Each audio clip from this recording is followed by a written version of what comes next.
the world of home decorating, the Las Vegas market is one of the biggest events of the year. It's a chance for designers to come together, see what's new, what's hot, and to really get ahead of trends coming up for the coming season. And designer Angela Winchester from Noble House Furniture and Design just returned from market, where she says a few key ideas really stole the show. It's great to have you. Great to meet you. Thank you. We're going to get into some trend specifics in just a second, but first, how would you describe the overall vibe of this last market?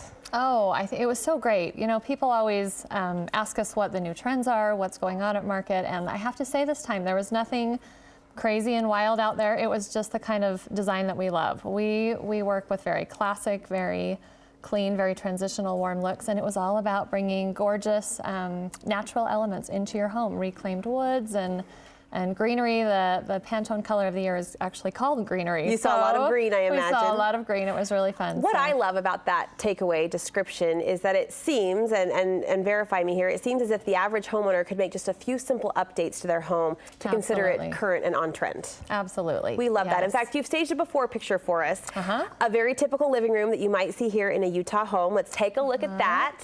Couple chairs, a table, some artwork. You've upped the game just a bit with some of these trends you saw here in studio. Tell us the differences. Well, that's right. We brought some chairs in that we like to work with furniture that you could have for decades. So we've brought in these club chairs that we had in that picture that maybe we would have designed 10, 15 years ago with that Tuscan look. Yes. But because they're very classic and clean lined, you can continue them and bring them into today's more transitional, warm setting. So we removed the table in the middle, that little green, kind of a little more ornate table, and we brought in some of these elements I was talking about. I noticed the table went from shiny and polished to more rustic and organic. Yes, yep, exactly. Again, those natural elements, and it doesn't have to be boring. That's the fun part. The metal that I think shine is as important an element in design as is color. I think it makes the setting so much more interesting. So, yeah, we changed out the table, we changed out the rug, we kind of just brought in, once again, a very natural rug setting. And can I ask you more about the rug? We hear all the time about the textures we're supposed to pull in right through pillows and rugs especially, and area rugs can be a big investment that a lot of, I know, at-home decorators struggle with. Right. What would be a good investment to make in the world of area rugs that you can feel good about and get longevity out of? You know, there's so many choices now. You can, of course, still go to one of those rug shops where they have the beautiful hand-knotted imported rugs that will last you for generations.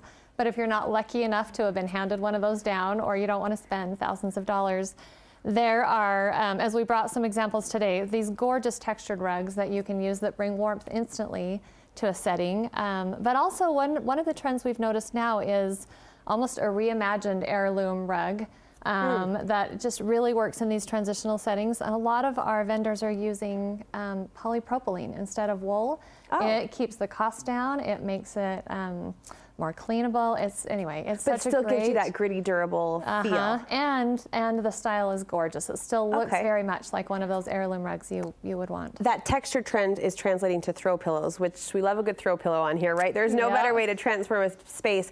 But you point out again, it's not just about the color and the pattern, but the texture that you're finding on these fabric surfaces. Absolutely, yeah. And pillows, those that go with me to market know that I get in trouble. I look at a pillow wall and I'm in heaven, and I have to edit myself. I can't relate to market, but that's me at Target for sure, right? There you go. Down the pillow aisle. Yeah. We saw mercury glass make a huge splash, I think 2 or 3 years ago, and of course gold has been a metal that's been on the scene for the last couple of seasons. Can we bring those two together this year? Oh, you bet. You can see kind of how we've done that in this setting. We've got our little gold flower up there. We've got our chrome down below.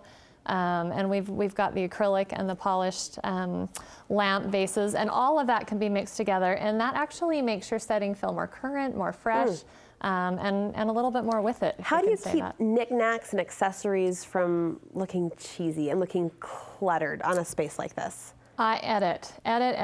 Take out as many as you can until you have just those really beautiful statement-making accessories. So you can see here how we've put together, we've pulled that green in, and we have a floral with that glass that shines, and then we've just brought in some whimsy with some cute books with a saying on it, and that little gold flower, and that's all we need with the lamps. It does enough just on its own. Speaking of whimsy, you say art is having a playful moment, really a personality-packed moment. You can afford to have some fun with what's on your walls. Right. I think art is the most personal element of a room. I think it needs to speak to somebody. It's really hard to design a room and tell somebody this is the art you should put on your wall, because it really is so personal. So some of the playfulness right now is just in not doing the traditional framed art. You can find elements that you can make a little gallery wall with. A lot of people go to antique little shops and dealers and find, say, just an empty frame and stick that on the wall, and they find some fun, interesting objects that maybe they've had around their house and make a little setting.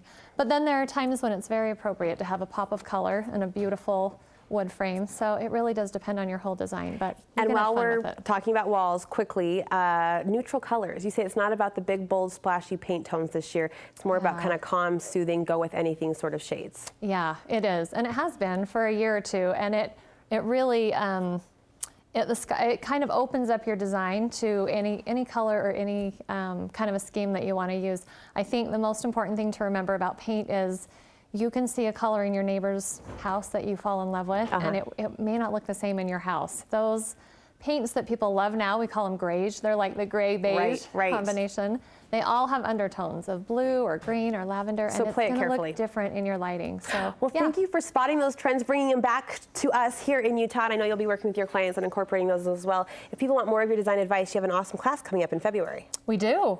Our whole purpose at the store is unintimidating, accessible design. So we have these little classes to teach basics. Like that. So we're going to teach about paint and wallpaper, February 22nd at 7. Sign up ahead of time? Call our store, get on our list, and we'd love to see you. Angela, thank you so much. We appreciate it.